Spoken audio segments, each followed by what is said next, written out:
Vamos girar o assunto, ainda falando do presidente. Ele quer mudar o patrono da educação brasileira, Vini. É isso aí? É isso, Edgar. Olha, tá perseguindo Paulo Freire. Pode ser uma patrona. Agora pode ser uma patrona. Pode ser uma patrona e pode ser uma garotinha muito fofa, muito carismática. Que ontem foi a primeira vez que eu vi o trabalho que ela faz no canal do Instagram dela. Tem alguns vídeos no YouTube também. Que é a Esther, Edgar. E olha, a Esther ontem teve uma exclusiva, como a gente fala no jornalismo, né? Com o presidente Jair Bolsonaro. Fez várias perguntas, fez aquele esquema ping-pong, perguntando para ele o que ele achava de algumas palavras, né? Em determinado momento ela tirou uma declaração importante do Bolsonaro, quando ela falou que tem alguns projetos aí de educação pela frente, se o Bolsonaro poderia avaliar, e olha só a resposta que ele deu, vamos ver.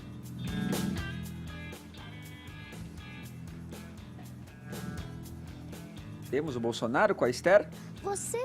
O senhor disse que o Brasil é das crianças. Pensando nisso, eu tenho um projeto totalmente educativo, chamado Brincando e Aprendendo com as Crianças. Será que eu posso te encontrar lá no meu estúdio para a gente fazer? Vamos ver, tomar conhecimento, né, desse teu programa e com toda certeza eu vou levar para o meu ministro da Educação para ele fazer a devida análise e quem sabe, né? Quem sabe, né? Nós temos uma patrona da educação e não mais um patrono muito chato, né? Você não precisa falar quem que é, que temos até o momento. Ele vai ser mudado, estamos esperando alguém diferente. Quem sabe seja você. Olha lá, quem sabe, muito articulada a Esther. Muito. Vocês viram, né, que ela fez. Talento para reportagem. Esther é famosa. Eu achei bom que o Bolsonaro não foi seduzido por essa pequena criança. Ele falou, vamos analisar essa proposta, não prometeu nada. Dar uma olhada, o nosso ministro vai ver. Exatamente. Tem outro momento da entrevista também, Edgar, falando sobre educação, que o Bolsonaro fala que ele quer que os professores ensinem boas matérias para os alunos e não aquelas coisas que ensinavam, sendo um pouco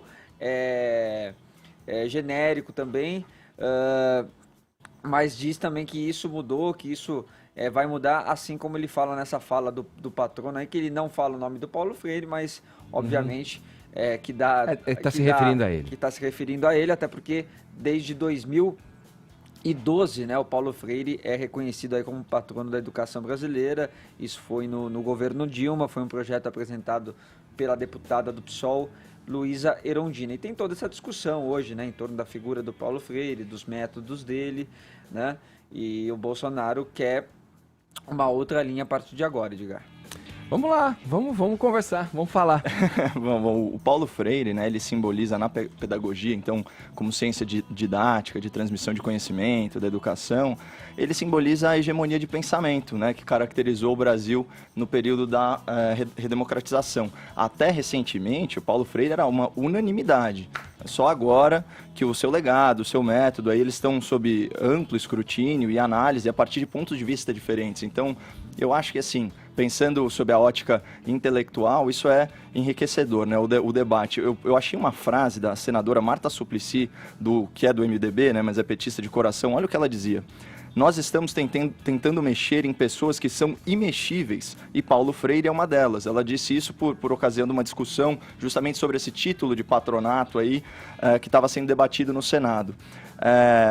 Bom, então vamos passar aí para vícios e virtudes, né, falando do Chorão. O elogio, ele sempre diz respeito aí aos esforços pela alfabetização do povo brasileiro, isso daí é inquestionável. Então tem aquele movimento famoso de alfabetização em 40 horas que ele promoveu, né, nos rincões do Nordeste e tal. Só que a crítica também, ela é evidente, né, o cara, ele é um precursor da doutrinação política em sala de aula. Ele era um marxista assumido, então ele enxergava o mundo aí sob a ótica da luta de classe. Crítico ele era, né? E tem muita gente que fala que a noção de marxismo cultural, né, uma invencionice, uma teoria da conspiração, do que se diz extrema-direita, mas o Paulo Freire, na obra, falava explicitamente em materialização do marxismo cultural, essa expressão dele. E na obra clássica dele, né, que é a Pedagogia do Oprimido, ele faz, sim, elogios a Fidel, a Che Guevara e por aí vai. Eu encontrei um artigo muito bom do Gabriel de Arruda Castro para a Gazeta do Povo, que se chama 5 ideias indefensáveis de Paulo Freire. Então, a primeira delas, né? O mundo se divide entre opressores e oprimidos, a gente já falou da dialética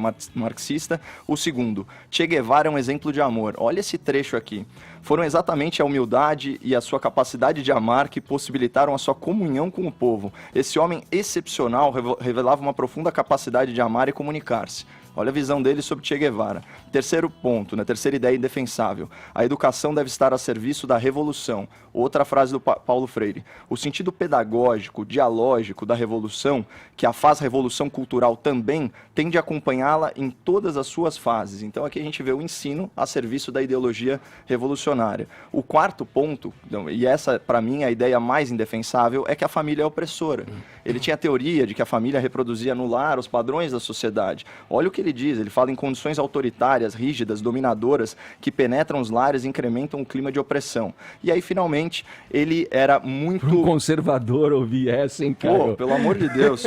A família conservadora. Tradicional brasileiro. E um nacionalismo aí que beira o ufanismo e a xenofobia, quando ele fala o seguinte, a última ideia, é preciso combater a invasão cultural. Aqui a gente está falando de anti-americanismo. Ele falava da invasão cultural, que é indiscutivelmente alienante, realizada maciamente ou não, sempre uma violência ao ser da cultura invadida, que perde sua originalidade ou se vê ameaçado de perdê-la. Ou seja, não era um cara que estava em contato aí com a livre circulação de ideias. Portanto, mais ou menos, né, Caio? Em matérias aqui feitas também pela BBC e por diversos outros veículos que resolveram tratar de Paulo Freire desde que isso veio a ser polêmica, todos os estudiosos no mundo inteiro que foram consultados e que usam de alguma coisa aí da obra do Paulo Freire para ensinar, destacam exatamente a questão de você ter ali o diálogo e a troca entre professor e aluno, que essa é a linha condutora de tudo que fala a obra do Paulo Freire. Eu acho que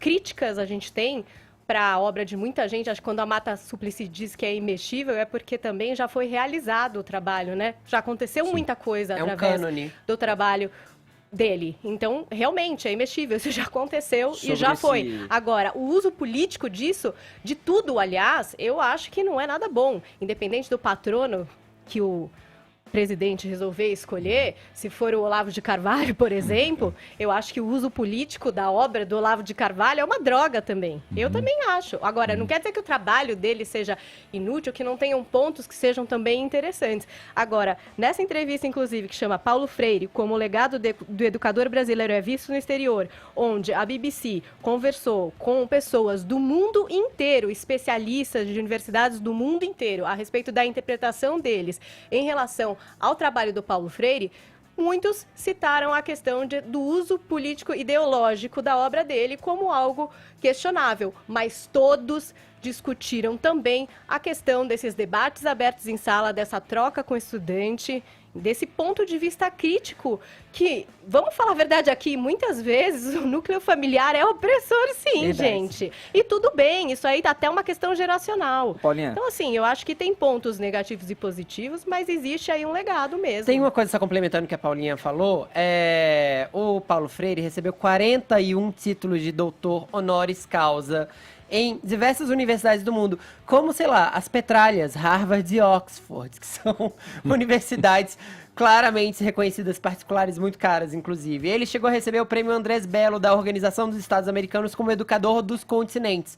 Quando a gente fala em uso político da obra, é óbvio que o uso político acontece de um lado e de outro, mas a gente não pode negar o legado positivo do Paulo Freire quando destituído de sua pessoa física. E é assim que a gente faz em tudo, gente. Nossa, mas 41 honoris causas ele ganhou? Pô, isso é mais que o Lula.